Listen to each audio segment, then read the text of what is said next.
Ready का? आज Ambad police स्टेशनमध्ये कार्यरत असलेले पोलीस निरीक्षक अशोक नजर यांनी स्वतःच्या सर्व्हिस रिव्हॉल्व्हरमधून फायर करून सुसाईड केलेलं आहे. सकाळी साधारण 7:15 ते पोलीस स्टेशनला हजर झाले होते. त्यानंतर ते आपल्या केबिनमध्ये बसले आणि बाहेर कर्मचाऱ्यांची हजेरी चालू होती. हजेरीचा रिपोर्ट लावण्यासाठी कर्मचारी होते ते त्यांच्या केबिनमध्ये गेले असता त्यांना PI अशोक नजन हे मयत दिसले. PI अशोक नजन यांचे पार्थिव पुढील पोस्टमॉर्टमसाठी आपण सिव्हिल हॉस्पिटल येथे पाठवलेले आहे.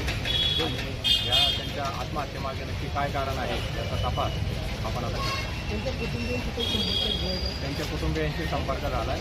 एक महिला अधिकारी आपण त्यांच्या घरी पाठवलेली आहे आणि त्यांना या